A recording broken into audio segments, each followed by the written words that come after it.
దీని ఉసిరి ఊరికే పోతుందా? వాడు బాగుపడతాడా?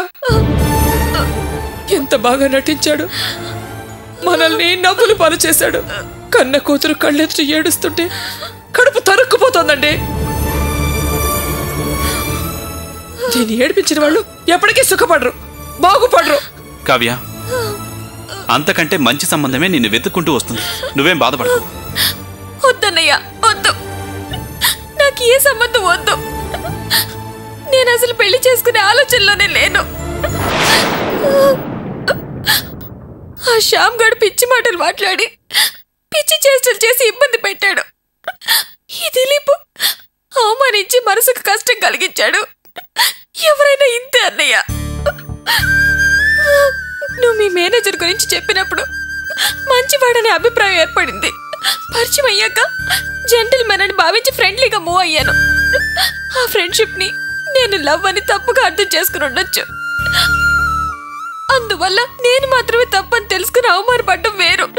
కానీ నా మాట నమ్మి మీరంతా వాళ్ళ ఇంటికి వెళ్ళి అవమానపడ్డం నేను సహించలేకపోతున్నాను అన్నయ్య.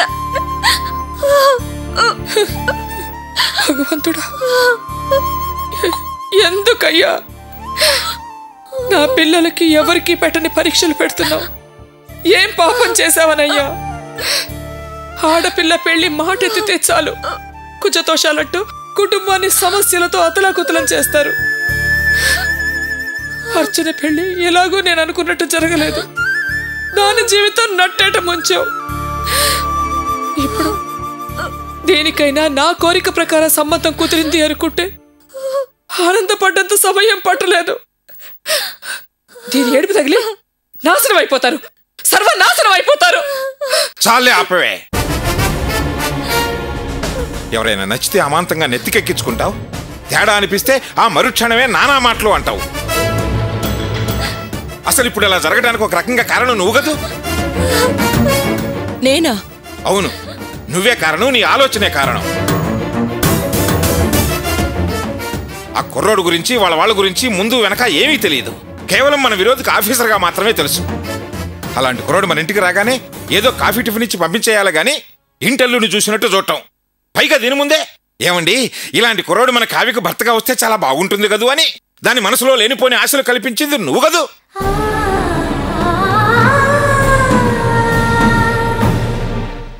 నీ లేనిపోని ఆలోచనలే దాని కోరికను పెంచింది.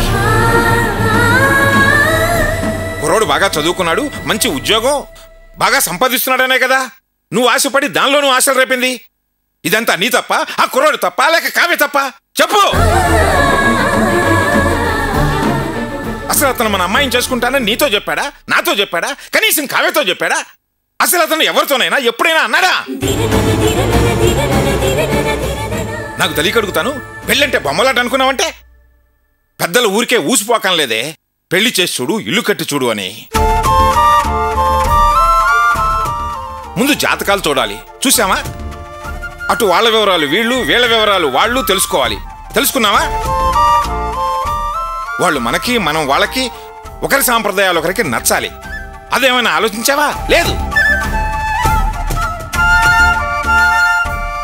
ఇద్దరికి అన్ని విధాలా నచ్చాక నిశ్చితార్థం, భోజనాలు, అవన్నీ గాలి కొదిలేశావు.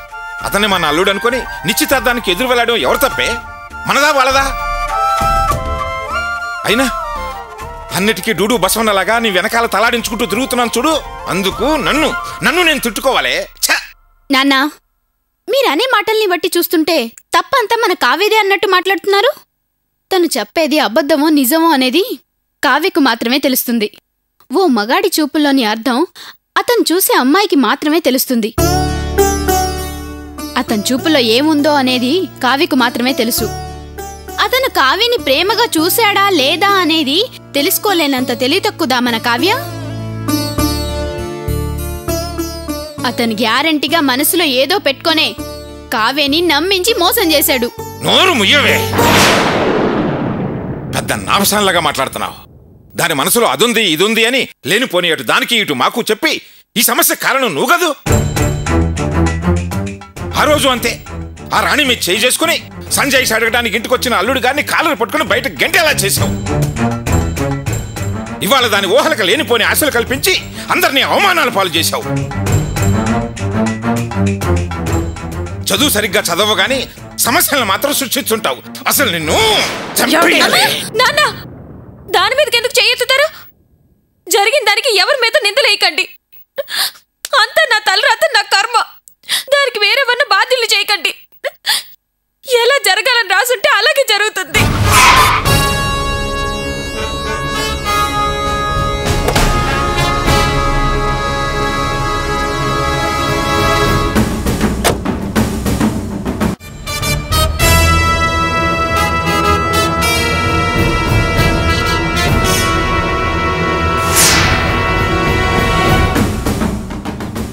అర్చన తల్లిదండ్రులు ఎవరండి? మేమేనండి. దేనికి? మీ అమ్మాయి ఇక్కడికి వచ్చిందా? లేదండి, 3 రోజుల క్రితం వచ్చి వెళ్ళింది. ఎందుకు అలా అడుగుతున్నారు? ఆవిడ 3 రోజులుగా కనిపించడం లేదని మా స్టేషన్లో కంప్లైంట్ ఇచ్చారు. అందుకే వచ్చాం. ఏమంటున్నారండి? మా అమ్మాయి కనిపించడం లేదా? ఏ ఎందుకు అలా అడుగుతున్నారు? మీ అమ్మాయి కనిపించకపోయిన విషయం మీకు తెలీదా? తెలీదండి. అసలు ఏమైంది? ఆ విచారణ కోసమేగా వచ్చింది. అవును, 3 రోజుల క్రితం వచ్చి వెళ్ళినట్టున్నారు. అప్పుడేమైనా చెప్పిందా? ఏం చెప్పలేదండి. ఇలా వచ్చావేం తల్లి అంటే గుడికొచ్చాను, మిమ్మల్ని చూసి వెళ్దామని వచ్చాను అంది. ఇన్స్పెక్టర్, కంప్లైంట్ ఎవరిచ్చారు, ఏమనిచ్చారు? అర్చన వాళ్ళ అత్తగారు ఆమెను కొట్టి ఇంట్లోంచి గెంటేశారని రాణి కంప్లైంట్ ఇచ్చింది. ఏంటి? నా కూతుర్ని కొట్టి గంటేసిందా? భగవంతుడా, నా కూతురు ఎక్కడుంది? ఇక మేము ఎక్కడ వెతకాలమ్మా?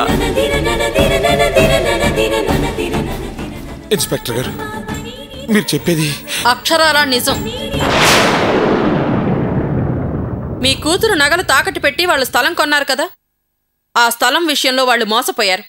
ఆ బ్రోకర్ గాడు ముంచేశాడు.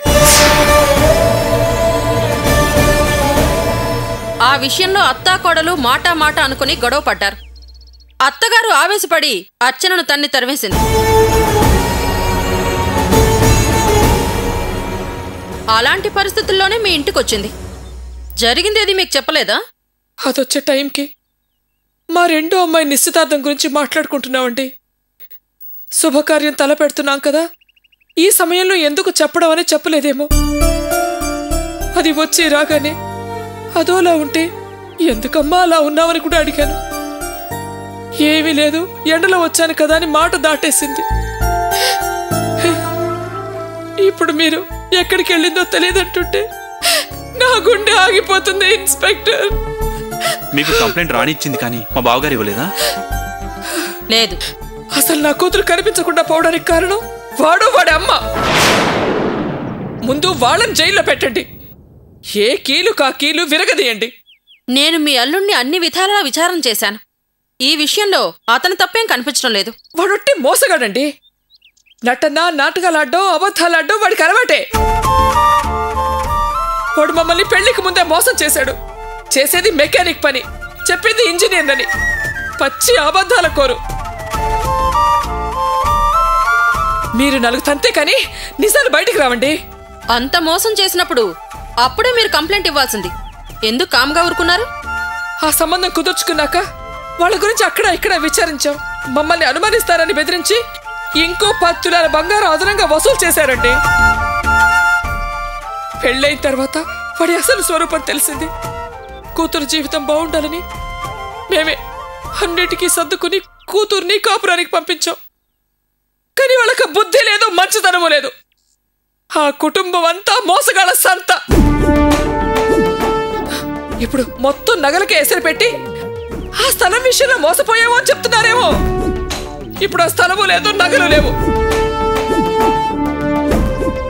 ఇప్పుడు మా అమ్మాయి కూడా కనిపించడం లేదంటే వాళ్ళేదో చేసుంటారండి. ఇన్స్పెక్టర్ గారు, మీకు దండం పెడతాను. ఏదో ఒకటి చేసి వాళ్ళ నోటితో నిజం కక్కించండి.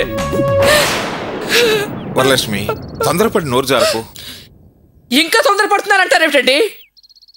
మన అమ్మాయి జీవితం నాశనం అయిపోతుందని నెత్తి నోరు బాదుకున్నాను, విన్నారా? ఇప్పుడు చూడండి, కూతురు లేకుండా పోయింది. అమ్మా, వీళ్ళెవరి మాటలు వినకండి. వాళ్ళని జైల్లోకి తోసి 4 తన్ని నిజం కక్కించండి. మీ మధ్య ఇంత విషయం దాగుందా? సరే, ఓ పని చేయండి. ఇప్పుడు మీరు చెప్పిన విషయాలన్నీ కంప్లైంట్ రాసివ్వండి. తర్వాత సంగతి నేను చూసుకుంటాను. ఇప్పుడే రాసిస్తానండి. ఇక్కడే ఆపు ఆపు ఆపు. ఇదిగో దిగరా. నన్ను బలవంతం చేయకు నాన్న. ఏమిట్రా గోపి, అన్నీ తెలుసున్నవాడి, నా మాట విను. దిగు, దా దా, నా మాట విను, రా.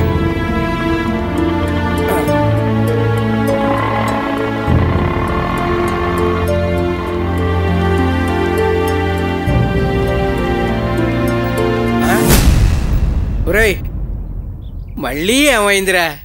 కుమ్మం దాకా వచ్చి అలా ఆగిపోతావు. ఇది ఏమన్నా పరాయి వాళ్ళ ఇల్లా? నీ ఇల్లే కదరా. వెనక ముందు ఆడతావేమిట్రా? రా ప్లీజ్ నాన్న, నన్ను వదిలే.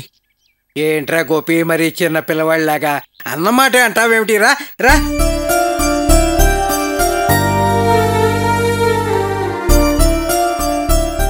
భాగ్యం, భాగ్యం. గోపి, వచ్చావా గోపి? నాన్న గోపి,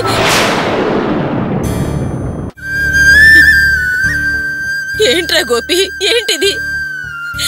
ఇంటికి కూడా రాకుండా ఎందుకురా షెడ్లోనే ఉన్నావు? నాన్న, నువ్వు రమ్మన్నావు, నీ మాట కాదనలేకొచ్చాను. ఇంక నేను వెళ్తాను. గోపి, నా అన్నం చెప్తున్నాను, నా మాట వినరా. రాణి, లోపలికి వెళ్ళి భోజనం పట్టురా. వద్దమ్మా, నాకు ఆకలిగా లేదు, నేను తిన్ను. ఎన్ని రోజులని ఇలా అన్నం మానేస్తావురా? అన్నం మానేస్తే అర్చన దొరుకుతుందా? అర్చన కనపడకుండా పోయిన దగ్గర నుంచి నువ్వు అన్నం తింటలేదు, నిద్రపోవట్లేదు. ఆ బాధ మాకు ఉందిరా. దానికోసం తిరిగిన వాడివి తిరిగినట్టే ఉన్నావు. నిన్ను చూస్తే నా గుండె తరుక్కుపోతోందిరా. అసలు ఎంత నీరసించిపోయావో నీకు తెలుసా? ఇంట్లో ఒకళ్ళనొకళ్ళు అసలు మాట్లాడుకోవట్లేదు. రాణి, నువ్వు వెళ్ళి భోజనం పట్టురా. భాగ్యం, నువ్వు కూడా వెళ్ళి సర్దు, వెళ్ళు. నా మాట విను, దా. రేయ్, రా.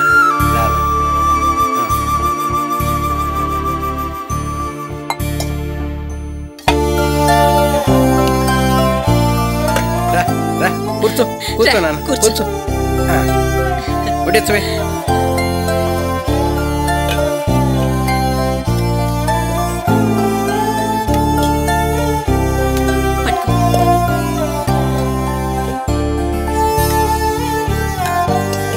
తిను గోపి, తిను.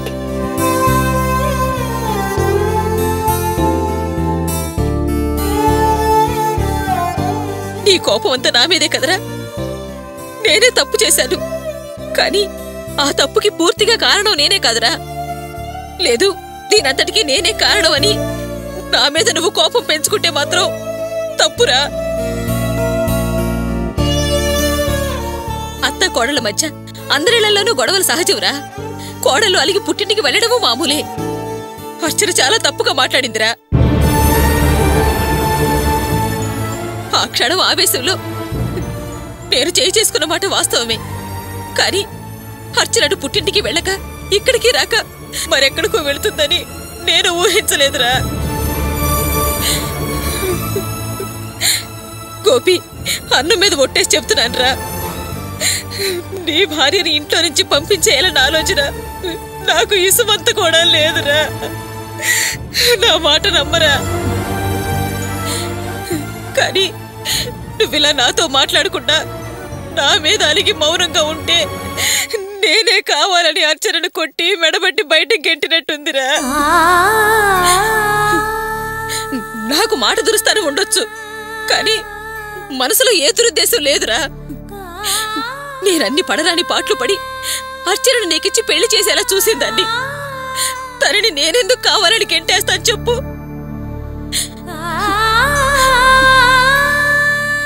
అన్ని పంతాలు పట్టి ఆ స్థలాన్ని నేనెందుకు కొన్నానో తెలుసు కదా. మనకు కూడా ఓ ఆస్తి ఉండాలనే కదా.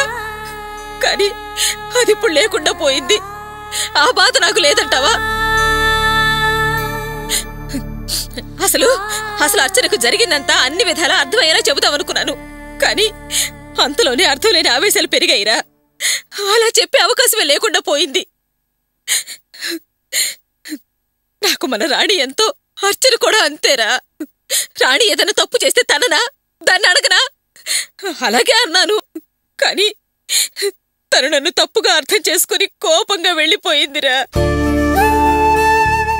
పోనీ పోనీ నువ్వు చెప్పరా, అన్నిటికీ కారణం నువ్వే. నువ్విక్కడ ఉండడం నాకు ఇష్టం లేదని ఒక్క మాట చెప్పరా, నేనే వెళ్ళిపోతాను. నేను వెళ్ళిపోతే నువ్వు సంతోషంగా ఉంటానంటే చెప్పు, ఈ క్షణంలోనే వెళ్ళిపోతాను. కానీ గోపి, దయచేసి ఈ అమ్మని తప్పుగా అనుకుని కోపంగా ఉండకురా. నేను తట్టుకోలేనురా, నా మనసు భరించలేదు.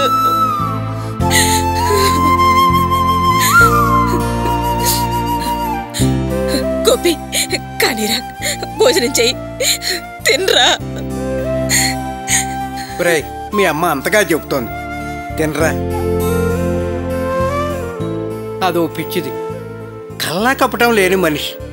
కోపం వచ్చినప్పుడు వెనక ముందు చూడకుండా ఏదో మాట్లాడుతుంది. నువ్వంటే చాలా ఆపేక్షగా ఉంటుంది.